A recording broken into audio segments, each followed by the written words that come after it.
پروردگار بہروں بر۔ اعوذ باللہ من الشیطان الرجیم، بسم اللہ الرحمن الرحیم۔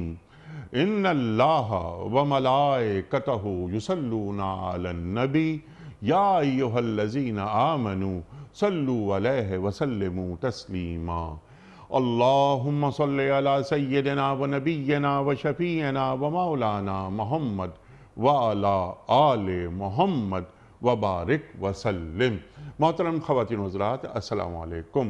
پیام صبح کے ساتھ ایک بار پھر حاضر، میں ہوں آپ کا میزبان انیق احمد۔ قرآن کریم کی آیات پر روز گفتگو ہوتی ہے، سیکھتے ہیں اپنے معزز علماء سے قرآن کریم کیا فرما رہا ہے، ہمیں کہاں دیکھنا چاہتا ہے اور ہمیں کیسا دیکھنا چاہتا ہے۔ ایک ایک آیت پر بات ہوتی ہے۔ خواتین و حضرات، ہمارے معزز علماء اللہ انہیں سلامت رکھے تشریف لاتے ہیں اور قرآن کریم کی آیات کے معنی اور مفاہیم بالکل واضح انداز میں ہمارے سامنے پیش کر دیتے ہیں۔ قرآن کریم تا قیامت ذہن انسانی کی امامت کرتا رہے گا۔ آج 2020 میں بھی ہم یہ دیکھتے ہیں کہ قرآن کریم کے احکام، قرآن کریم کے معنی مفاہیم ذہن انسانی سے آگے ہی کھڑے ہوتے ہیں۔ کیا کیا اس میں درس ہیں، بلکہ کیا روشنی ہے قرآن کریم میں جس کو ہمیں مسلسل حاصل کرتے رہنا چاہیے، اور یہ کام ہمارے معزز علماء کرتے رہتے ہیں۔ العلماء ورثۃ الانبیاء، علماء انبیاء کے وارث ہیں۔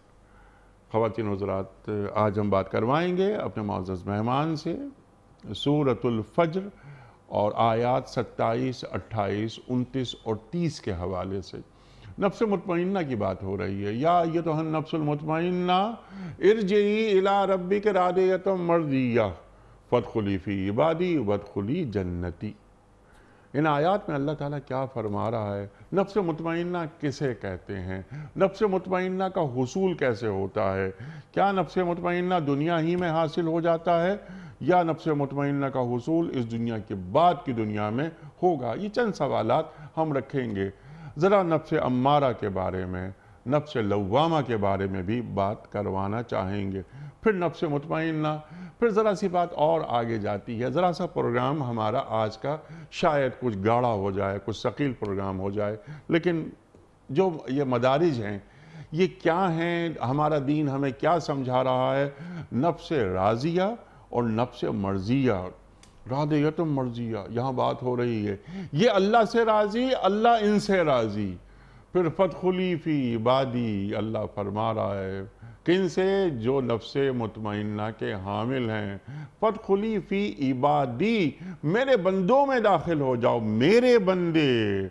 وادخلی جنتی، میری جنت میں داخل ہو جاؤ۔ تو یہاں پر میرے بندے، میری جنت، اللہ تعالیٰ کیا فرما رہا ہے؟ ایک ملک ہے، یہ ملک ہے، یہ میرا ملک ہے، بات بدل گئی۔ یہ دوست ہے، یہ میرا دوست ہے، یہ میرا بیٹا ہے، یہ میری ماں ہے، یہ میرا باپ ہے۔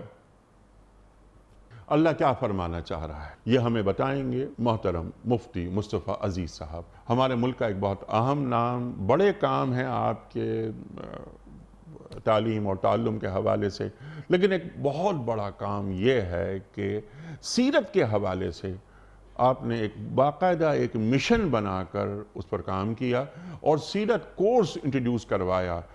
اس کورس کو پورا پڑھ لینے کے بعد یا اس کورس سے گزر جانے کے بعد سیرت سے بہت زیادہ ہم قریب آ جاتے ہیں۔ تو قرآن اور صاحب قرآن، یعنی قرآن اور سیرت دونوں ساتھ ساتھ چلتے ہیں، یہ ہم اور آپ جانتے ہیں۔ مفتی مصطفیٰ عزیز صاحب اس میدان کے سرخیل ہیں، اور یہ سیرت کورس، سیرت تو پڑھائی جاتی ہے اور پڑھائی جاتی رہے گی اور پڑھی جاتی رہے گی تا قیام قیامت، لیکن اس کو باقاعدہ ایک کورس کی شکل دینا وہ آپ کا خاصہ ہے۔ آپ کو خوش آمدید مفتی صاحب، آپ تشریف لائے۔ سورۃ الفجر اور آیات 27، 28، 29 اور 30۔ اعوذ باللہ من الشیطان الرجیم، بسم اللہ الرحمن الرحیم۔ یا ایتھا النفس المطمئنہ ارجعی الی ربک راضیۃ مرضیہ فادخلی فی عبادی وادخلی جنتی فادخلی فی عبادی وادخلی جنتی صدق اللہ العظیم۔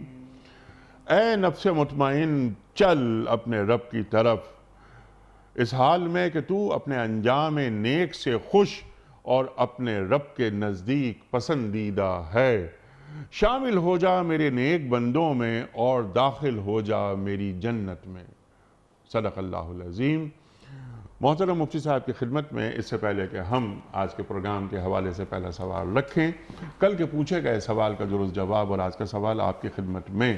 کل کا سوال یہ تھا کہ قرآن کریم کی کس صورت میں زمین اور جنت کی پیدائش کا ذکر آیا ہے؟ درست جواب سورہ یونس۔ آج کا سوال نوٹ فرما لیجئے۔ فرعون کی لاش کا ذکر قرآن کریم کی کس صورت میں آیا ہے؟ فرعون کی لاش کا ذکر قرآن کریم کی کس صورت میں آیا ہے؟ سورہ توبہ میں یا سورہ یونس میں یا سورہ انفال میں؟ جو درست جواب آپ سمجھتے ہوں روانہ فرمائیے۔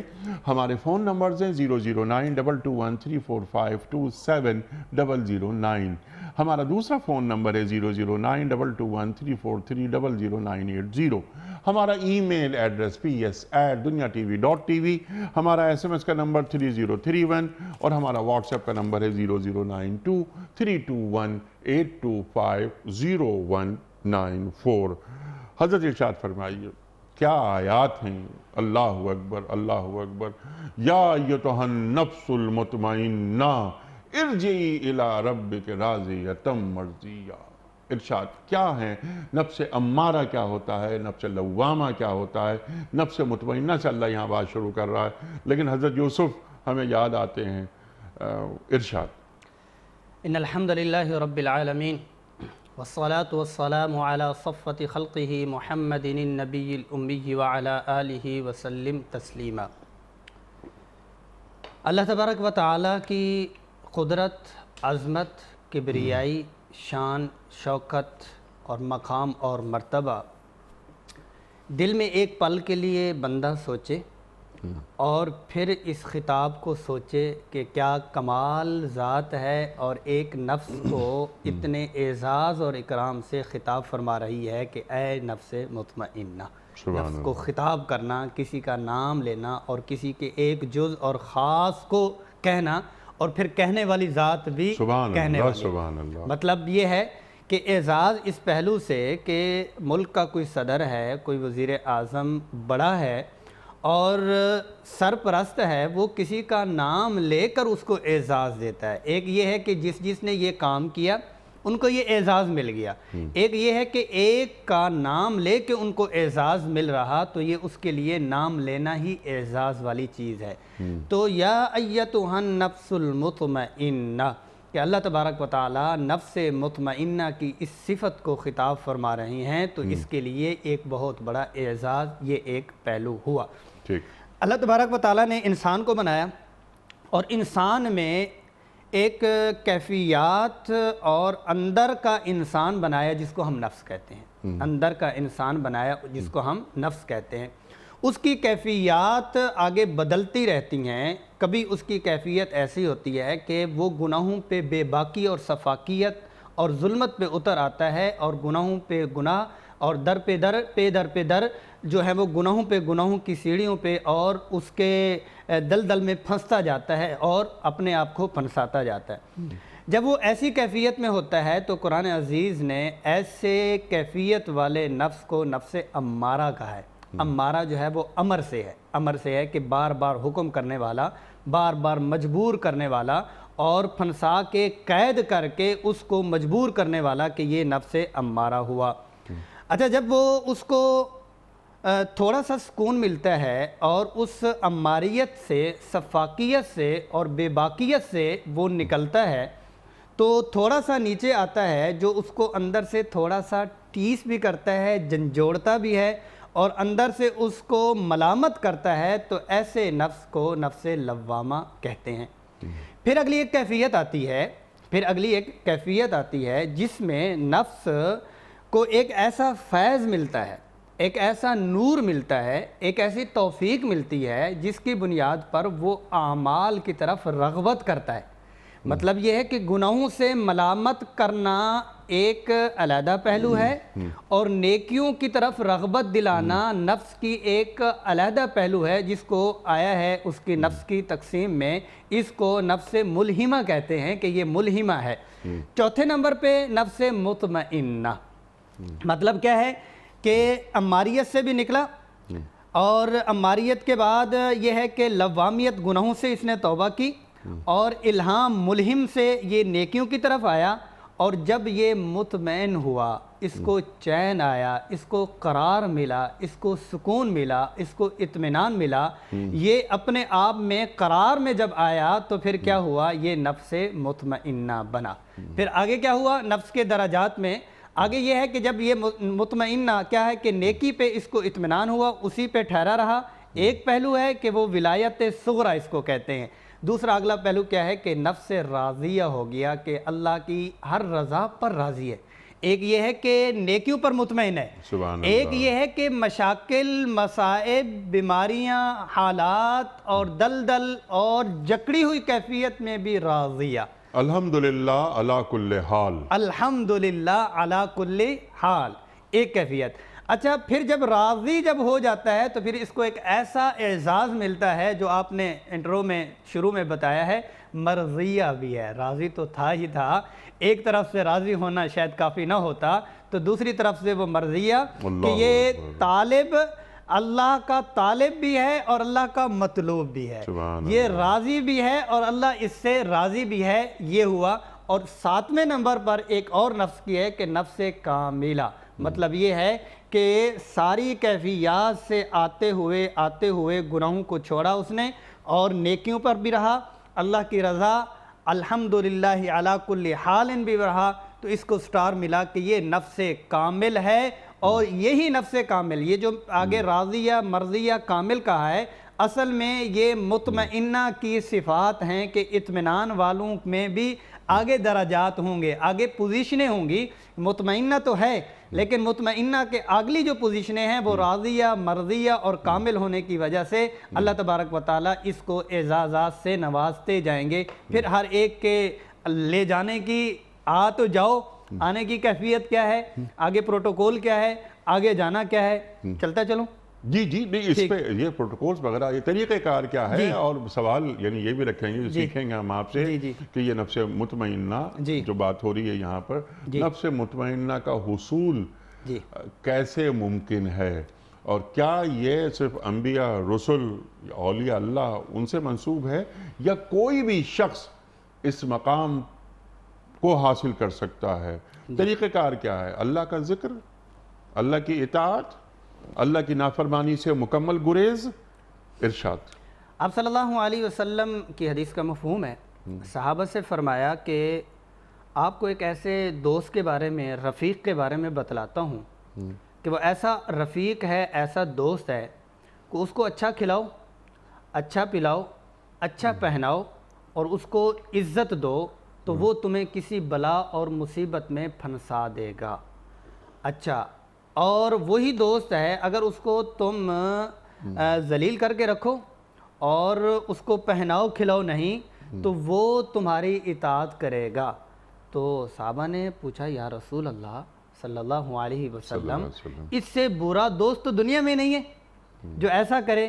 تو آپ صلی اللہ علیہ وسلم نے فرمایا کہ یہ تمہارا نفس ہے جو ایسا کرتا ہے۔ آپ نے جیسے اطاعت والی بات کی کہ نفس مطمئنہ کیسے حاصل کیا جائے، کیا یہ ہے کہ یہ انہی کے ساتھ خاص ہے یا ہم بھی طاعت کے ساتھ لے سکتے ہیں؟ تو یہ والی کیفیت مطمئنہ والی اللہ تبارک و تعالی مجاہدے سے، کوشش سے، ریاضت سے اور اپنے آپ کو ماحول میں جوڑنے سے جو صحابہ کو بتلایا جا رہا ہے کہ نفس کو اوپر قابو رکھو، جیسے ایک اور جگہ پہ آتا ہے النفس کالطفل، نفس جو ہے وہ بچے کی طرح ہے، بچے کی طرح ہے کہ اگر اس کا دودھ نہیں چھڑایا جائے گا تو یہ بچہ دودھ پیتا ہی رہے گا، بڑا ہو جائے گا۔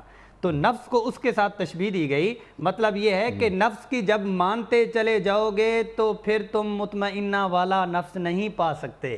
نفس کی نہ ماننی اور اللہ کی ماننی، اللہ کی رضا پر راضی رہنا اور نفس کی خواہشات، اس لیے تو آیا ہے حدیث شریف میں آتا ہے لا یؤمن احدکم حتی اکون احب الیہ من والدہ و والدہ، ٹھیک ہے، اس میں بھی یہی پہلو پایا جا رہا ہے۔ مطلب یہ ہے کہ اپنی خواہشات، اپنے نفس کو پیچھے، اپنے جذبات کو پیچھے، اپنی ترجیحات اور خواہشات کو پیچھے، اور اللہ کی رضا کو فرنٹ پہ آگے رکھیں گے تو پھر اللہ تبارک و تعالیٰ اطاعت کا جذبہ دیں گے۔ اطاعت کرتے کرتے کرتے کرتے کرتے اس کو خوراک نیکیوں کی دیتے دیتے دیتے اس کے اوپر ہاتھ پھیرتے پھیرتے پھیرتے، حدیث شریف میں ہی آتا ہے کہ نفس کے اوپر اگر فوراً قابو پائیں گے تو یہ بدک جائے گا۔ جیسے کسی بڑی جانور کو کرنے کے لیے تھوڑا سا آگے کر کے اس کے سر پہ اوپر ہاتھ پھیرتے ہیں، اس کو کھلاتے پلاتے ہیں، اس کو اپنا بنا لیتے ہیں، تو شیروں کو بھی لوگ مانوس کر لیتے ہیں۔ تو یہ تو خونخوار، حدیث شریف میں اس کو حیوانیت کے ساتھ کہا گیا ہے، درندہ ہے۔ تو اس درندے کو بھی پیار سے بڑے بزرگوں کے مجاہدات تو بہت زیادہ آتے ہیں کہ تھوڑا تھوڑا کر کے اس کو اطاعت پہ لانا، کہ اطاعت پہ اتنا آ جائے کہ پھر کیا ہوگا کہ اس کی جو طبیعت اور عادت ہے وہ شریعت بن جائے۔ سبحان اللہ، کیونکہ اللہ تعالیٰ نے نفس کو بہت ہی پیار سے، خوبصورتی سے بنایا ہے، وَنَفْسٍ وَمَا سَوَّاهَا اور فَأَلْهَمَهَا فُجُورَهَا وَتَقْوَاهَا، اس پر بھی ہم آپ سے بات کروائیں گے۔ اچھا، یہ جو اب آپ نے جو بات کی پروٹوکول وغیرہ میں، اس کو اگر ایک لفظ دوں، ریاضت، ایک ریاضت درکار ہوتی ہے، اور طریقہ کار، یعنی یہ کہ نفس مطمئنہ کا حصول فوراً نہیں ہو جاتا، امارہ کو منتقل کرنا، تبدیل کرنا لوامہ میں، لوامہ سے مطمئنہ میں یا ملہمہ میں، اور پھر نفس کاملہ، اللہ اکبر اللہ اکبر، تو یہ یوں ہی حاصل نہیں ہو جاتا۔ تو اس کا مختصر اور آسان طریقہ، اب آپ کہیں گے آسان کیوں کہہ دیا میں نے یہ، تو لیکن ایسا آسان یعنی جو کنوے ہو جائے بہت ہی آرام سے ہمارے محترم ناظرین کی خدمت میں، کہ اللہ تعالیٰ مجھے، جیسے ہم بار بار کہتے ہیں کہ اللہ تعالیٰ مجھے کیسا دیکھنا چاہتا ہے اور مجھے کہاں دیکھنا چاہتا ہے، میرا مقام اللہ تعالیٰ نے کیا متعین کیا ہے اور میں خود کو کہاں رکھا ہوا ہوں۔ انی جاعل فی الارض خلیفہ سے بھی اس کو جوڑا جا سکتا ہے کہ میرا مقام، اللہ نے مجھے اپنا نائب بنایا۔ اللہ اکبر، ہاتھ ہے اللہ کا، بندہ مومن کا ہاتھ، غالب و کار آفری، کار کشا، کار ساز، اقبال فرماتے ہیں نا، تو یہ مومن کا ہاتھ تو اللہ کا ہاتھ ہو جاتا ہے۔ مومن ایک قدم یعنی چلتا ہوا جاتا ہے اللہ کی طرف، اللہ دوڑتا ہوا آتا ہے اس کی طرف۔ ارشاد۔ جی ماشاءاللہ جی، بہت جو اہمیت کا حامل سوال ہے کہ اب پتہ تو چل گیا، اب اس کو حاصل ہم نے کیسے کرنا ہے۔ حاصل کے لیے جو آپ نے لفظ ریاضت، اس کو معرفت بھی کہہ دیتے ہیں۔ اس سے پہلے ابراہیم علیہ السلام والا جو واقعہ ہے وہ تھوڑا سا بیان کر کے اس کا نتیجہ کے اس کے ساتھ جوڑ دیتا ہوں۔ ضرور۔ ابراہیم علیہ السلام نے وَإِذْ قَالَ إِبْرَاهِيمُ رَبِّ أَرِنِي كَيْفَ تُحْيِي الْمَوْتَى، تو آپ مردہ کو کیسے زندہ فرماتے ہیں؟ قَالَ أَوَلَمْ تُؤْمِنْ، کیا ابھی تک اطمینان نہیں ہوا؟ قَالَ بَلَا وَلَكِنْ لِيَطْمَئِنَّ قلبی، کہ میں اطمینان قلب کے لیے، یہ ان کا اور ان کا آپس میں پیار والا ایک تعلق ہے، خلیل اور جلیل کا اپنا ہی تعلق ہے۔ فَخُذْ أَرْبَعَةً مِّنَ الطَّيْرِ فَصُرْهُنَّ إِلَيْكَ ثُمَّ اجْعَلْ عَلَى كُلِّ جَبَلٍ مِّنْهُنَّ جُزْءًا، 4 پرندے لے لیں، ان کو ذبح کریں، ان کو خلط ملط کریں، قیمہ بنائیں، ایک ڈھیر لگا لیں، پھر 4 حصوں میں تقسیم کرنے۔ ثم اجعل على كل جبل منهن جزءا، ایک پہاڑ، دوسرا پہاڑ، تیسرا پہاڑ، چوتھا پہاڑ، ہر ایک پہاڑ کی چوٹیوں پہ رکھائیں۔ ثم ادعوهن يأتينك سعيا، پھر آپ ان کو پکاریں، آپ کے پاس بھاگتے ہوئے، دوڑتے ہوئے سعیا کی کیفیت میں آئیں گے۔ اب یہاں پر ابراہیم علیہ السلام نے جو سوال کیا وہ یہ تھا کہ یا اللہ مجھے میت کو زندہ دکھا، مردہ کو زندہ دکھا، آپ کیسے فرماتے ہیں؟ اللہ تبارک و تعالیٰ نے ان کو یہ بھی تو کافی تھا ذبح کریں کم باذن اللہ کھڑا ہو جائے، ذبح کریں، خلط ملط کیا اور قیمہ بنا دیا، اب ان میں سے ایک ایک لوتھڑا اور ریشہ ریشہ نکلے اور پرندہ بن جائے۔ لیکن اشارہ جو اس طرف فرمایا کہ ایک پہاڑ کی چوٹی، دوسرا، تیسرا اور چوتھا، یہ وہ آپ والا لفظ جو آپ نے ریاضت فرمایا۔ ابراہیم علیہ السلام اللہ کے اس پہلو کی معرفت اور پہچان چاہ رہے تھے، اللہ پاک نے پہلے ریاضت کروائی، تھکایا، کھپایا، ایک پہاڑ کے اوپر جانا، پھر اترنا، اور درمیان کی وادی تو ویسے تصویر میں بڑی خوبصورت لگتی ہے، چل کے بندہ دیکھے تو لگ پتہ جاتا ہے، پھر اوپر، پھر اوپر، پھر نیچے، پھر اوپر، یہ کروانے کے بعد پھر واپس آئے، سر اپنے ہاتھ میں ہیں، ثم ادعوہن یأتینک سعیا۔ تو یہ کیا دکھلایا؟ اگر اللہ کی معرفت چاہتے ہو، اگر نفس مطمئنہ چاہتے ہو، تو ہم اپنے خلیل کو بھی تھکا کے یہ معرفت والی حلاوت دیتے ہیں، آپ کو بھی تھکنا پڑے گا، اللہ آپ کو بھی ریاضت کرنی پڑے گی۔ آپ آج کی ریاضت کیا ہے؟ آج کی ریاضت کیا ہے؟ مطلب یہ ہے کہ ہم جب اپنے بزرگوں کی ریاضات سنتے ہیں، اکثر لوگوں کو تو سمجھ نہیں آتی، وہ ان کا اور اللہ کا معاملہ ہے، لیکن یہ ہے کہ وہ والی ریاضات اب تو نہیں ہیں، وہ جسمانی ہیں، وہ جیسی کیسی ہیں۔ موجودہ دور کی جو ریاضت ہے، اپنی جسمانی تمام تر سہولیات کے باوجود، تمام تر سہولیات، حلال سہولیات کے باوجود اپنے نفس کی نہیں ماننی، نفس امارہ والی کیفیت میں نہیں رہنا، اپنے آپ کی نہیں ماننی، نفس کی نہیں ماننی، رب کی ماننی ہے، من مانی نہیں کرنی، رب مانی کرنی ہے، تو آپ کو نفس مطمئنہ حاصل ہو جائے گا۔ سبحان اللہ، جی سبحان اللہ، یعنی یہ تو یعنی خواہشات کو معبود نہیں بنانا، جی، خواہشات کو معبود۔ افرایت من اتخذ الہہ ہوا، جی، جو اللہ تعالیٰ فرما رہا ہے کہ یہ کون ہے یہ جس نے اپنی خواہشات کو اپنا معبود بنا لیا ہے۔ لیکن اب یہاں جیسے آپ نے فرمایا کہ ریاضت، کیا محض ریاضت سے اس مقام تک ہم پہنچ سکتے ہیں؟ محض ریاضت کے ساتھ تو دنیا کا کوئی کام بھی نہیں ہے، ریاضت محض جو ہے وہ رہبانیت کی طرف لے جائے گی، جی، اور جو ریاضت صحبت کے ساتھ کونوا مع الصادقین والی کیفیت ہوگی، صحبت والی کیفیت ہوگی، وہ آپ کو اللہ تک پہنچائے گی۔ اور ریاضت بھی وہ جو قرآن اور حدیث سے ٹکراؤ والی نہیں ہوگی، ریاضت بھی وہ جو انسانیت سوزی والی نہیں ہوگی، بلکہ شریعت کی حدود میں اور انسانیت کے جو اس کے تحمل والا پہلو ہے اس کے ہوتے ہوئے اگر وہ ریاضت کرے گا، ساتھ میں صحبت ہوگی، تو اس کو اللہ تبارک و تعالیٰ نفس مطمئنہ والی کیفیت عطا فرما دیں گے، کیونکہ اللہ تبارک و تعالیٰ نے انسان کو واللہ خالق کل دابۃ من ماء، پانی سے بنایا۔ کونوا مع الصادقین کو تھوڑا سا میں صحبت والے پہلو کو تھوڑا سا آگے کرنا چاہ رہا ہوں، وہ یہ ہے کہ پانی کی کیفیت کیا ہے؟ پانی کی کیفیت یہ ہے کہ وہ جس ڈھانچے اور سانچے میں جاتا ہے ویسا ہی بن جاتا ہے۔ ریاضت کرے، ریاضت کے ساتھ صحبت کو اختیار کرے، تو اللہ تعالیٰ اس کو اطمینان، سکون، قرار والی کیفیت، اس کیفیت کا نام نفس مطمئنہ ہے۔ سبحان اللہ، اور مکمل تسلیم و رضا کے ساتھ۔ سبحان اللہ، مکمل تسلیم و رضا کے ساتھ۔ ذرا آگے بڑھتے ہیں، اس کو ذرا میں چاہتا ہوں مزید کھول دیجئے، ریاضت، جی لیکن اپنا رخ جی ابراہیم علیہ السلام کا آپ نے ذکر کیا، تو دو باتیں یہاں پر ابراہیم علیہ السلام کی، کیا نفس مطمئنہ کے حصول کے لیے خلیل اللہ، اللہ اکبر، اللہ انہیں اپنا دوست بیان فرما رہا ہے۔ جی حضرت ابراہیم علیہ السلام فرما رہے ہیں کہ انی وجہت وجہ للذی فطر السماوات والارض حنیفا، یعنی اپنا رخ بالکل اللہ کی طرف بالکل سیدھا رکھنا، نفس مطمئنہ کا حصول۔ وہ آتا ہے فرشتہ کہ آپ کو آگ میں ڈالا جا رہا ہے، جی، تو حسبنا اللہ حسبنا اللہ، حسبی اللہ لا الہ، اللہ اکبر، اللہ کافی ہے میرے لیے، مجھے کسی مدد کی ضرورت نہیں ہے۔ ایک بات یہ، دوسری بات جو ایک سلوگن ہو جانا چاہیے کہ انا صلاتی و نسکی و محیایا و مماتی للہ رب العالمین، تو نفس مطمئنہ کے حصول کے لیے یہ قرآن کریم کی جو دو آیات ہیں، یہ ارشاد فرمائیے۔ جی، ریاضت آپ نے بڑا اچھا وہ کیا۔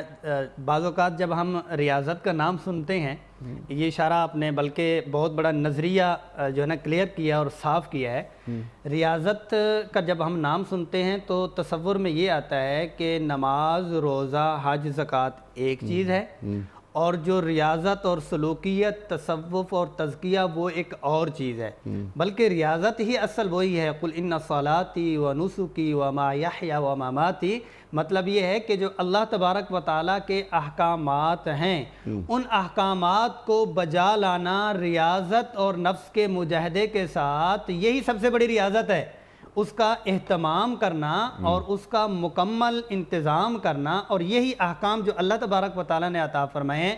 اس میں ریاضت کس پہلو سے ہے؟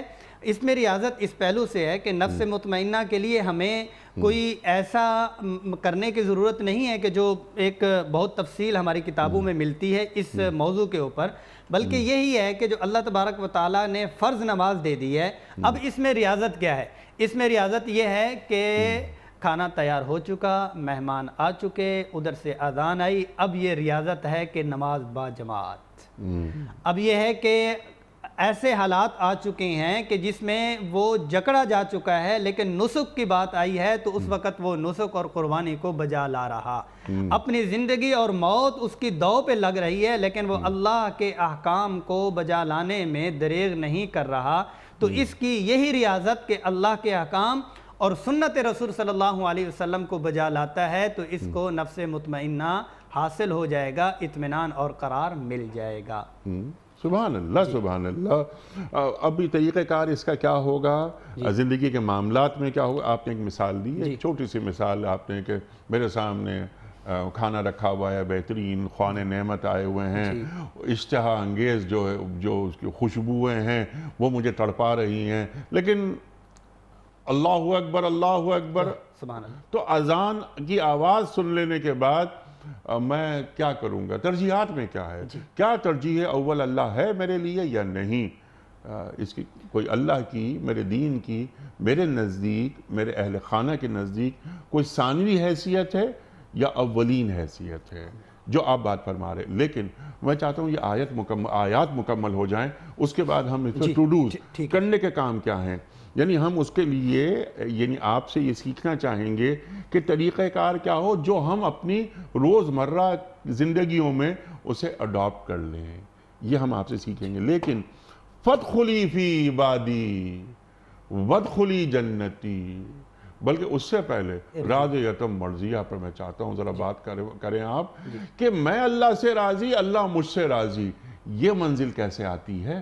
جی، اس میں یہ ہے کہ ارجعی الی ربکی راضیتم مرضیہ، اس میں ایک لفظ آیا ہے ارجعی، رجوع۔ عربی زبان میں ایک تو یہ پہلو پتہ چل رہا اس کے نفس کا اصل مکان اور اصل گھر، اصل جگہ کون سی ہے، یہ جنت سے ہی ہے اور اس کو واپس جنت میں ہی جانا ہے۔ ایک یہ ہے کہ آپ آؤ اور ایک یہ ہے کہ آپ واپس آؤ۔ تو واپس آنے کا مطلب یہ ہے کہ یہ پہلے یہاں پہ تھا تو اب واپس آ رہا۔ تو ارجعی، رجوع ہمیشہ اس لفظ کے لیے استعمال ہوتا ہے کہ واپس لوٹو۔ ارجعی، آپ اے نفس مطمئنہ تو واپس لوٹ آ۔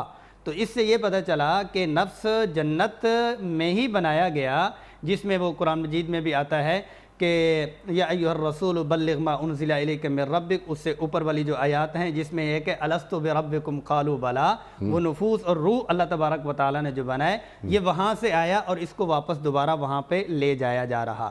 اب راضیتم مرضی، نہیں، اب یہاں پر ایک اور بات، بڑا اہم نقطہ آپ نے اٹھایا کہ ارجعی، رجوع وہاں کیا جاتا ہے جہاں سے وہ آتا ہے۔ تو آدم علیہ السلام جنت سے زمین پہ بھیجے گئے، تو اے ابن آدم تیرا مقام وہ ہے، یاد رکھ تجھے نفس مطمئنہ کے ساتھ جنت میں جانا ہے۔ سبحان اللہ، اللہ اکبر۔ یہی بات ہے کہ آدم علیہ السلام جنت سے آئے تھے، آپ کو نفس مطمئنہ کے ساتھ دوبارہ اپنے والد کے ساتھ، اپنے والد کے مقام پہ، اپنے والد کے گھر میں دوبارہ جنت میں جانا ہے۔ اور کس کیفیت میں جانا ہے؟ راضیتم مرضیہ۔ اس پہ حدیث ہے، تفصیل کی حدیث ہے کہ جب اللہ تبارک و تعالیٰ نفس مطمئنہ، کیونکہ راضیتم مرضیہ ہے، نفس مطمئنہ کو جب لے جانے کے لیے ارجعی تو فرما دیا، لیکن یہ ہے کہ آپ کسی کو بلاتے ہیں، اپنے مہمان کو، آپ میرے پاس آ جاؤ، تو میرے پاس آنے کے ساتھ جتنا کوئی کلوز ہوتا ہے، کہیں کبھی ڈرائیور کو ہم بھیج دیتے ہیں، کبھی خود جاتے ہیں، کبھی پروٹوکول لے کے جاتے ہیں، اور کبھی اعزاز اور پھول اور پتیاں اور گلاب لے کے جاتے ہیں اور گلدستے لے کے جاتے ہیں۔ ہر ایک مہمان کا اپنا اپنا حیثیت، بلائے ہوئے سارے ہوتے ہیں، بلائے ہوئے سارے ہوتے ہیں، لیکن نفس مطمئنہ کو بلایا جا رہا، جب بلایا جا رہا تو اس کو بلاتے وقت کون سا اعزاز دیا جا رہا، اس اعزاز سے بھی پتہ چل رہا ہے کہ نفس مطمئنہ کتنے کمال کی ایک صفت ہے۔ حدیث شریف میں آتا ہے کہ اللہ تبارک و تعالیٰ جب نفس مطمئنہ کو، اسی کی تشریح میں ہی بڑی تفاسیر میں اس کی تفصیل ہے کہ اللہ تبارک و تعالیٰ ایک جماعت فرشتوں کی بھیجتے ہیں، ان فرشتوں کی جماعت کے پاس اللہ تبارک و تعالیٰ جنت کے خوشبو اور رومال اور اس قسم کے گلدستے ہوتے ہیں کہ بہت ہی زیادہ معطر اور مشک اور عنبر سے وہ خوشبو اور معطر ہوتے ہیں۔ تو جو ہی فرشتہ آتا ہے ان کے پاس آ کے بیٹھتا ہے، اور جبکہ اس میں تھوڑا سا ذوف ہے، مکاشفۃ القلوب کی ایک حدیث میں تھوڑا سا ذوف ہے، اس میں تو اتنا بھی آتا ہے کہ کیونکہ یہ ایک کیفیت میں ہوتا ہے، عصر کا وقت ہوتا ہے اور اس کو یہ کیفیت ہوتی ہے کہ میں جا رہا ہوں لیکن جانے میں میرے عزیز و رشتہ دار نہیں ہیں۔ اس روایت میں تھوڑا سا یہ بھی ملتا ہے کہ ان فرشتوں میں کچھ کو عزیز و قارب اور جس سے یہ دل بہلاتا ہے ان کی تصویریں بھی دی جاتی ہیں تو تاکہ یہ خوش ہو جائے۔ تو فرشتہ آتا ہے اور فرشتہ اس کی ٹھوڑی پہ جنت کا رومال یوں رکھتا ہے تو جس سے یہ خود معطر ہو جاتا ہے۔ جو ہی معطر ہو جاتا ہے تو فرشتہ اس وقت اس کو کہتا ہے یا ایتھا النفس المطمئنہ، اس کو یہ خطاب کرتا ہے۔ حدیث شریف میں آتا ہے کہ اس کی روح اس کے جسم سے ایسے نکلتی ہے جیسے مشکیزے میں سے ایک قطرہ پانی کا یوں پیار سے نکلتا ہے، جبکہ موت کے وقت کی دوسری کیفیت کیا ہے، چلو اس کے ساتھ آگے جوڑ دوں گا۔ حضرت علی رضی اللہ عنہ جو فرماتے ہیں کہ 400 وار تلوار کے کیے جائیں اس سے زیادہ شدت کس کی ہے، موت کے وقت سانس نکلنے کی ہے، اور نفس مطمئنہ کا جو نفس سانس نکل رہا اس کو ایسے ہے کہ جیسے مشکیزے میں سے ایک پانی کا قطرہ۔ جب یہ نکلتے ہیں تو آگے پیچھے پروٹوکول ان کو دیا جاتا ہے۔ پہلے آسمان پہ جب پہنچتے ہیں تو کہا جاتا ہے یہ کون ہے، من ہذا او من ہذہ، یہ کون ہے؟ فرشتے کھولتے ہیں کہ یہ نفس مطمئنہ، اور پھر کہتے ہیں نفس مطمئنہ کون؟ کہا آپ کو نہیں پتا، یہ راضیہ مرضیہ، یہ راضیہ مرضیہ۔ آگے آگے آگے آگے ساتوں آسمانوں تک اللہ تبارک و تعالیٰ کے پاس اللہ تبارک و تعالیٰ فرماتے ہیں کہ ان کا اعزاز ابھی میں نے ایک رکھا ہوا ہے۔ وہ کیا ہے کہ قیامت والے دن ان کے لیے ایک پروگرام رکھا ہوا ہے عزت کا، اب ان کو واپس لے جاؤ، روح اور جسم کا جو آپس میں تعلق ہے اس کو جاؤ، اس کو پھر واپس قبر میں اس کے روح کے ساتھ، اس کے جسم کے ساتھ اس روح کو جوڑ دیا جاتا ہے۔ پھر کیا ہوتا ہے، اس وقت اعلان آتا ہے کہ اس کو جنت کا ایک بستر دے دو، جنت کا کھانا دے دو، جنت کی کھڑکی دے دو، اور اس کو جنت کا اپنا مقام دکھا دو۔ یہ کون ہے؟ نفس مطمئنہ راضیہ مرضیہ۔ اس کے برعکس وہ نفس امارہ اس کو ہم کہہ دیں، نفس کفارہ اس کو، کافر نفس کو کہہ دیں کہ جو اس کو گناہوں پہ اصرار کرواتا رہا اور توبہ کا موقع نہیں دیا، تو ایسے ہی ایک جماعت آتی ہے۔ جماعت آ کے جب نفس مطمئنہ کی بات تھی تو پیار سے یہاں ٹھوڑی پہ رکھا تھا، جبکہ آ کے وہ گرز مارتے ہیں، اللہ اکبر۔ وہ گرز ایسے نہیں بلکہ وہ پاؤں سے ایک ایک جوڑ پہ بڑے بڑے ہتھوڑے مارتے ہیں، وہ چیختا ہے، چلاتا ہے، اور اس کی روح وہ نکالتے ہیں، اور اس کی روح ایسے نکالتے ہیں، حدیث کا جو مفہوم ہے وہ ایسے ہے کہ جیسے چمڑے میں سے کوئی تلوار اور کوئی تیر پھنس جائے تو جسے اس کو کھینچتے ہیں تو اس طرح سے اس کو کھینچا جاتا ہے، اور اس کو ایسے پٹک کے جو دنیا کی سب سے بدبودار ٹاٹ ہوتا ہے اس کے اندر اس کو لپیٹ دیا جاتا ہے۔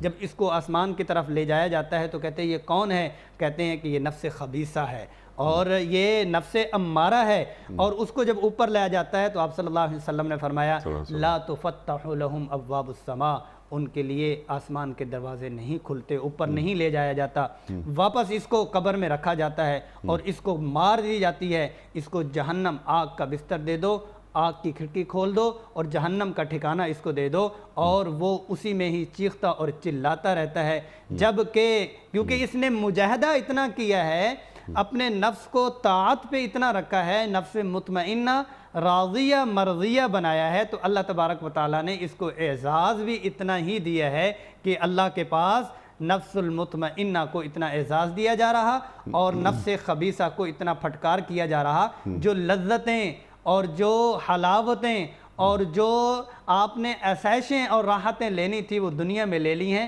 اب آخرت میں آپ کو اس کا خمیازہ بھگتنا پڑے گا. سبحان اللہ سبحان اللہ. اللہ کے رسول فرماتے ہیں نا صلی اللہ علیہ وآلہ وسلم کہ جو اللہ سے ملنا پسند کرتا ہے اللہ بھی اس سے ملنا پسند کرتا ہے. جو بات آپ نے فرمائی کہ نفس مطمئنہ رکھنے والوں کا استقبال کیسے اللہ تعالیٰ فرما رہا ہے. ایک بات اور واضح کر دیجئے کہ گویا مستحقین جنت کو اللہ بشارت دے رہا ہے بے شک بے شک ان آیات میں کہ تم مستحق جنت ہو. تو اے اہل نفس مطمئنہ کہ تم نے زندگی میری اطاعت میں گزاری اور تم نے کبھی بھی اپنے دین کے تعلق سے دل میں کوئی شک نہیں آنے دیا, اپنا رخ سیدھا رکھا. ابراہیم علیہ السلام یاد آئے اور اپنی زندگی کو کس کا مرکز اور محور بنا لیا کہ میری نمازیں, میری قربانیاں, میری زندگی, میری موت اے اللہ تیرے لیے. ٹھیک جی. اب مفتی صاحب ارشاد فرما دیجئے تمام جو فلسفہ ہے, یعنی فلسفے سے مراد معنی مفاہیم وغیرہ کہ یہ آیات کیا فرما رہی ہیں وہ آپ نے بالکل واضح کر دی. ایک سوال ہم رکھتے ہیں, ہم اس لیے میں آپ سے عرض کر رہا ہوں کیونکہ آپ کبھی کبھار 4-6 سال میں ایک دفعہ آ جاتے ہیں ہمارے پروگرام میں. ٹو ڈوز, کرنے کے کام, یہ تمام یہ آیات سورۃ الفجر 27, 28, 29, 30 یہ آیات ایک کلمہ گو سے کیا کہہ رہی ہیں؟ حالانکہ وہاں تو بات ہوئی ارجیے پہ ابن آدم کی. ابن آدم میں مسلمان اور غیر مسلم کی امتیاز ختم ہو گیا. وہ لوگ کہ جو اس کائنات کا حصہ ہیں, بندگان خدا ہیں, اور ابھی تک وہ امت دعوت میں ہیں, وہ امت اجابت میں نہیں آئے, انہیں چاہیے کہ وہ قرآن کریم پڑھیں, دین قبول کریں, سرکار دو عالم صلی اللہ علیہ وآلہ وسلم کی ختم نبوت پر ایمان لائیں اور نفس مطمئنہ کے حصول کے بعد جنت کے حقدار بن جائیں. ارجعی جو نقطہ آپ نے اٹھایا, کرنے کے کام بتا دیجئے کہ آج ہم کیا کریں, ہم کیوں نہیں اس مقام تک پہنچ پاتے, دل کی بے قراری کو قرار کیوں نہیں آتا. یہ الا بذکر اللہ تطمئن القلوب اللہ تعالیٰ فرما رہا ہے نا قرآن کریم میں. تو یہ نفس مطمئنہ جب اللہ کا ذکر کرتے ہیں تو ان کے قلوب کو اطمینان ملتا. اس میں یہی بات ہے کہ جب تک ترجیحات, نظریات, سوچ تبدیل نہیں ہوگی تو اس کا ذوق شوق پیدا نہیں ہوگا. ٹھیک ہے. کرنے کے کام میں سے یہ ہے کہ جیسے اللہ تبارک و تعالیٰ نے اتنا بڑا اعزاز دیا ہے, اس اعزاز کو حاصل کرنے کا جذبہ ہے یا نہیں ہے. جب اس اعزاز کو حاصل کرنے کا جذبہ پیدا ہوگا, نظریات اور سوچ بنے گی, تو پھر اس کی دوسری زندگی ساری کٹ کے اس کو حاصل کرنے اور اس کے حصول کے لیے وہ تگ و دو کرنے کے لیے تیار ہوگا. اللہ تبارک و تعالیٰ کا یہ جو اعزاز ہے, اس اعزاز کو جب تک اعزاز جانے گا نہیں, وہ کیسے, جیسے صحابہ کرام رضوان اللہ علیہم اجمعین نے جانا کہ دنیا اصل میں یہ ہے کہ ماحول اور ماحول کے ساتھ جن چیزوں میں جکڑا جا چکا ہوا ہے, حیات الصحابہ سامنے نہیں ہے. مطلب یہ ہے کہ ہم اگر قرآن مجید والی یہ کیفیت, ابر ایک پروگرام تو ان کے لیے کافی نہیں ہوگا. صبح ایک وقت میں ہمارے نیوز پہ بھی 1 گھنٹے کا پروگرام چلے اور 23 گھنٹے وہ کچھ اور دیکھیں, اور صبح جو ہے وہ ایک پروگرام, زندگی میں تبدیلی ضرور آ رہی ہے, کارگزاریاں سامنے ہیں, آئے گی, لیکن یہ ہے کہ ایک طرف 1 گھنٹہ اور ایک طرف 23 گھنٹے اور 24 گھنٹے. تو مقصد کہنے کا یہ ہے کہ صحابہ کرام نے اس نفس کو, مطمئنہ کو اطاعت کی اتنی خوراک دی, اتنی خوراک دی. ان کا معمول کیا تھا؟ عام صحابہ کرام کا معمول قرآن مجید پڑھنے کا ایک منزل جمعرات والے دن قرآن مجید کی وہ تکمیل کیا کرتے تھے. اور جبکہ ہمارا تعلق طاعت کے اوپر کتنا ہے, والذین یبیتون لربہم سجدا وقیاما وبالاسحار ہم یستغفرون. مقصود کہنے کا یہ ہے کہ طاعت والی کیفیت کو حاصل کرنے کے لیے طاعت اور اپنے جذبات کو پیچھے کرنا جو کرنے کے کام ہیں, کیونکہ یہاں کرنے کے کام یہی ہیں کہ اپنے جذبات, کیونکہ یہ اعزاز ہے غیر حسی. نظر آنے والا نہیں ہے، جذبے والا ہے، تو اپنے جذبوں کی تبدیلی سے یہ والا اعزاز اس کو ملے گا۔ کرنے کا کام اندر دل کو وہ درست کرے اور اعزاز کو حاصل کرنے کے لیے اپنی ترجیحات کو درست کرے۔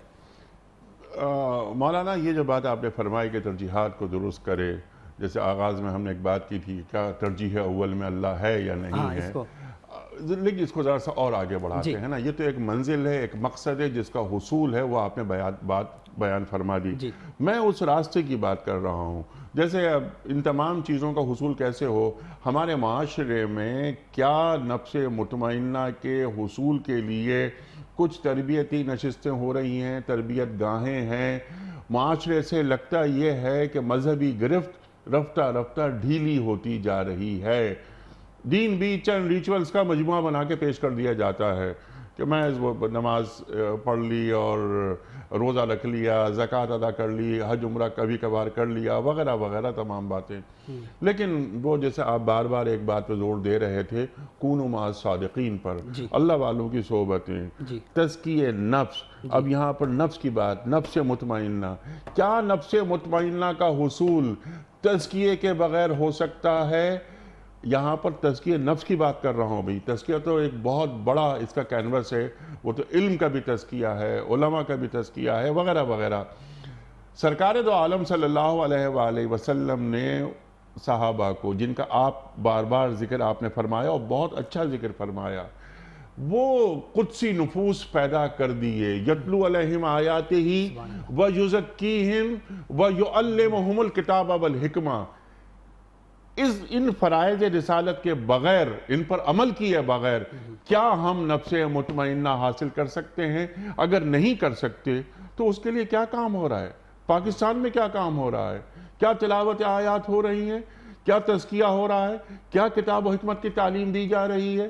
یعنی معاف کیجیے سوال بڑا ہو رہا ہے، judiciary, parliament, G H Q, bureaucracy, ہمارے تعلیمی ادارے پورے پاکستان کے کلاس 1 سے لے کر ماسٹرز تک، کیا قرآن کو کلاس 1 میں اتنا قرآن پڑھا دیا جائے، کلاس 2 میں اتنا، کلاس 3 میں اتنا، میٹرک میں اتنا، انٹر میں اتنا، ڈگری میں اتنا، لیکن قرآن گر تمی خواہی مسلمان زیستن نیست ممکن جز بقرآن زیستن۔ اقبال فرما رہا ہے نا، تو اگر چاہتا ہے کہ مسلمان کی حیثیت سے زندہ رہے تو قرآن کو چھوڑ کر تو زندہ رہ ہی نہیں سکتا۔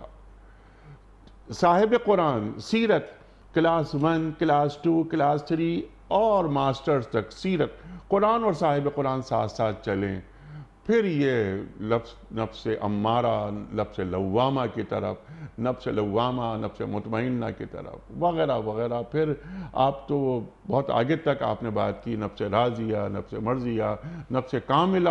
یہ تو نفس کاملہ تو اللہ اکبر، ارشاد فرمائیے، کام یعنی کرنے کے کام۔ لفظوں کی جگالی بہت ہوتی رہتی ہے، کس گھر میں قرآن موجود نہیں ہے؟ ہر گھر میں قرآن موجود ہے، ہر مسلمان گھر کے اندر۔ ممکن ہی نہیں کہ قرآن نہ ہو، لیکن قرآن چاہتا کیا ہے؟ قرآن ہمیں کیسا دیکھنا چاہتا ہے؟ ارشاد۔ ماشاءاللہ جی، وہ آپ نے سوال واضح کر کے اور اس کا تقریباً جواب بھی واضح فرما ہی دیا، میں اس کو مزید آگے بڑھاتا ہوں۔ وَيُزَكِّيهِمْ وَيُعَلِّمُهُمُ الْكِتَابَ وَالْحِكْمَةَ۔ تزکیہ اور نفس مطمئنہ کا پہلا سبب جو بتلا دیا وہ یتلو، تلاوت قرآن ہی بتلا دیا کہ قرآن مجید کو جوڑنا، اور قرآن مجید کے لیے ماحول مہیا کیا جا رہا یا نہیں کیا جا رہا وہ ہمیں ہی پتہ ہے کہ ہمارے جتنے بھی ادارے جن کا آپ نے نام لیا ہے ان میں آیا کہ اچھا عمل ہونا نہ ہونا ایک اگلا پہلو ہے، آیا کہ قانوناً بھی ہمارے ہاں قانون میں بھی ہے کہ ہر ادارے میں سب سے پہلے قرآن مجید کی تلاوت فہم و تفہیم کے ساتھ، اور اس پیغام کو سب سے پہلی غذا جو ہے وہ قرآن مجید کی دی جا رہی ہے۔ اچھا یہ کہ دوسرے اداروں میں ہونا ضروری ہے کیونکہ اسلامی جمہوریہ پاکستان ہے، ضروری ہے، لیکن فرض کیا ہے کہ ضروری لازم تر ہے کہ تعلیمی ادارے وہ یونیورسٹیز، کالجز، اسکول اور ہمارے سارے تعلیمی ادارے، کیا ان میں قرآن مجید کا کچھ حصہ لاگو کیا جا رہا یا نہیں کیا جا رہا؟ اور جیسے آپ نے فرمایا قرآن اور پھر صاحب قرآن، اور آپ نے کسی موقع پہ حسن رضی اللہ عنہ کا وہ واقعہ قول ذکر کیا تھا کہ ہم نے قرآن سمجھنے کے لیے سیرت کو سمجھا اس طرح سے تھا کہ قرآن کو سمجھنے سے پہلے نہیں، ہم نے قرآن مجید، ہم نے سیرت کو بھی ایسے ہی سمجھا اور سیکھا جیسے ہم نے قرآن مجید کو سیکھا۔ تو قرآن مجید، قرآن عزیز اور سیرت النبی صلی اللہ علیہ وسلم کا نصاب ہمارے اداروں میں ہے یا نہیں؟ 1 کلاس سے آپ صلی اللہ علیہ وسلم کا تعارف کروایا جا رہا، قرآن عزیز کا تعارف کروایا جا رہا، پھر 10 تک، پھر ماسٹر، پھر جتنی بھی ڈگریاں ہیں، کیا ان کو ان ڈگریوں کی اہمیت بھی ساتھ میں دی جا رہی ہے یا نہیں دی جا رہی؟ اس پہلو سے ہمیں سوچنا ہوگا۔ وَيُعَلِّمُهُمُ الْكِتَابَ وَالْحِکْمَہ، حکمہ میں وہ حدیث بھی آ جاتی ہے اور وہ سیرت بھی آ جاتی ہے کہ تزکیہ نفس کا سب سے بڑا کرنے کا کام جو ہے وہ قرآن مجید کی تلاوت ہے اور قرآن مجید کو سمجھنا ہے۔ اگر قرآن مجید کی تلاوت اور سیرت النبی صلی اللہ علیہ وسلم سے ہم جڑ جائیں گے، دو چیزیں، ہمیں شکوہ ہوتا ہے، ہمیں اپنی اولادوں سے شکوہ ہوتا ہے اور ہر دوسرا بندہ آج کر رہا ہے۔ جیسے آپ نے بتلایا، چلیں جی ہر ایک دوسروں کو تبدیل کرنے کے لیے اپنی وسعت کے مطابق، کیونکہ ہمارا یہ پلیٹ فارم ہے، ہمارا فرض ہے، ہم نے بات کرنی ہے۔ ہر گھر میں قرآن مجید اگر موجود ہے، کتنے فخر سے گھر کا ہر بچہ بڑا جو سمجھدار ہے کہتا ہے میرا موبائل، میری گاڑی، میرا ٹیب، میرا یہ۔ آیا کہ گھر کے 10 افراد ہیں، کوئی فخر سے یہ کہے میرا قرآن، نام پہ اوپر یہ میرا قرآن ہے، میں اس قرآن کو اپنے پاس رکھتا ہوں، مہمانوں کو دکھائیں کہ میں نے موبائل لیا، میں نے قرآن مجید لیا، میری یہ سیرت ہے۔ جیسے قرآن مجید میرا دین ہے، تو قرآن کو میرے ساتھ جوڑنا اور اس کو پڑھنے کا فخر کرنا کہ یہ میری الماری، جیسے یہ میرا کمرہ، تو اس الماری میں یہ میری چیزیں، ان چیزوں میں آیا کہ قرآن مجید پڑھا ہوا ہے اور اس کو پڑھنے کی ترتیب ہے۔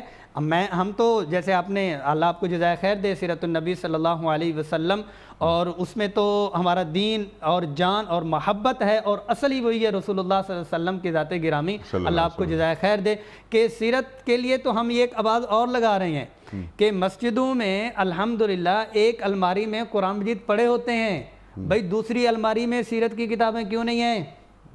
جہاں قرآن مجید پڑے ہوئے ہیں تو وہاں سیرت النبی صلی اللہ علیہ وسلم کا ایک مجموعہ ہونا چاہیے۔ اچھا، جس شیپ اور خوبصورتی میں قرآن مجید کا پیپر اور جلد ہے، اسی خوبصورتی اور اسی پیپر میں سیرت النبی صلی اللہ علیہ وسلم بھی پڑھی ہونی چاہیے۔ جو تدریسی انداز کسی درجے میں ایک پوائنٹ پہ چل رہا ہے قرآن کے پڑھنے پڑھانے کا، وہ سیرت کا بھی ہونا چاہیے۔ یہ سب سے پہلے کہ آپ نے ہی اسی کی وضاحت پہلے سے ہی الحمدللہ فرما دی کہ تزکیہ نفس کے لیے ایک آپ نے شروع میں ابتدا میں بتایا کہ ریاضت کا کوئی ایک تصویر نہیں بنانی، ریاضت یہی ہے کہ اللہ کے احکامات کو مجاہدے کے ساتھ عمل کر لو تو یہ ریاضت ہے، اور سبب اور کرنے کے کام میں تزکیہ نفس اور مطمئنہ کے لیے تلاوت قرآن ہے، اور اس کا قانون رائج کرنا اور اس کا ماحول بنانا اور اس کے لیے کلاسز پڑھنے پڑھانے کا ماحول بنانا یہ ضروری ہے۔ سبحان اللہ، سبحان اللہ۔ ایک عام آدمی، مجھ جیسا ایک آدمی، وہ یہ سوچ لے اپنے زندگی کے کسی بھی عمل کے وقت کہ میرے اس عمل سے شیطان خوش ہو رہا ہے یا رحمان خوش ہو رہا ہے۔ اللہ اکبر، اللہ اکبر۔ تعلیمی ادارے، ان میں ضرور یہ کام ہونا چاہیے، قرآن اور صاحب قرآن دونوں کریکلم میں شامل ہوں، کیونکہ یہی بچے جب یہاں سے نکلیں گے تعلیمی اداروں سے تو یہی کچھ ان میں سے بنیں گے بیوروکریٹ، کچھ جائیں گے فوج میں، کچھ جائیں گے پارلیمنٹ میں وغیرہ، کچھ جائیں گے عدلیہ میں۔ یہ بڑے ادارے ہیں جن کے اثرات و نفوذ نظر آتے ہیں پورے معاشرے پر، تو انہیں معلوم ہو کہ قرآن کیا فرما رہا ہے۔ ایسا نہ ہو کہ پارلیمنٹ، ہماری پارلیمنٹ، اسلامی جمہوریہ پاکستان کی پارلیمنٹ سیکولر نظر آئے، ایسا نہ ہو۔ قرآن سے ایک جڑاؤ ہو، اور بچے کے ذہن میں ضرور ڈال دیں قرآن کریم سے محبت، اور قرآن کریم جیسے آپ نے بات فرمائی، بہت اچھی بات فرمائی، یہ میرا قرآن ہے۔ بچوں کے ذہن میں یہ بات آ گئی کہ میرا قرآن ہے، یہ میری کتاب ہے، میں مسلمان ہوں، میں اس کے بغیر زندہ نہیں رہ سکتا، قرآن کے بغیر، تو یہ مملکت بہت آگے بھی جا سکتی ہے۔ لیکن یہ کام اللہ تعالیٰ اپنی سنت کے خلاف نہیں کرتا. وَلَن تَجِدَ لِسُنَّتِ اللَّهِ تَبْدِيلًا. اللہ کی سنت کبھی تبدیل نہیں ہوتی. انتم العالون ان کنتم مومنین. تم ہی کامیاب رہو گے بشرطے کہ تم مومن ہو. مومن ہوتا ہے آدمی تو نفس مطمئنہ کا حاصل اسے ہو جاتا ہے اور نفس مطمئنہ کا وہ حامل ہو جاتا ہے. مفتی صاحب میں آپ کا بڑا شکر گزار آپ تشریف لائے اور حسب روایت آج بھی ہم نے آپ سے بہت سیکھا. خواتین و حضرات ہمارے علماء کو اللہ سلامت رکھے، تشریف لاتے ہیں اور قرآن کریم سے ہمیں جوڑ دیتے ہیں. وقت مکمل ہوا، بہت ساری باتیں مزید ہو سکتی ہیں، بہت بڑے بڑے موضوعات، اور خوشی کی یہ بات ہے کہ ان بڑے موضوعات کو بہت محدود وقت میں مفتی صاحب نے ہر موضوع پر سیر حاصل گفتگو عطا فرمائی. کوئز. کل کا سوال یہ تھا کہ قرآن کریم کی کس صورت میں زمین اور جنت کی پیدائش کا ذکر آیا ہے؟ درست جواب سورہ یونس. آج کا سوال نوٹ فرما لیجئے. فرعون کی لاش کا ذکر قرآن کریم کی کس صورت میں آیا ہے؟ فرعون کی لاش کا ذکر قرآن کریم کی کس صورت میں آیا ہے؟ سورہ توبہ میں، سورہ یونس میں یا سورہ انفال میں؟ جو درست جواب آپ سمجھتے ہوں روانہ فرمائیے. ہمارے فون نمبرز ہیں 0092213452709. ہمارا دوسرا فون نمبر ہے 009221343000980. ہمارا ای میل ایڈریس ps@dunyatv.tv.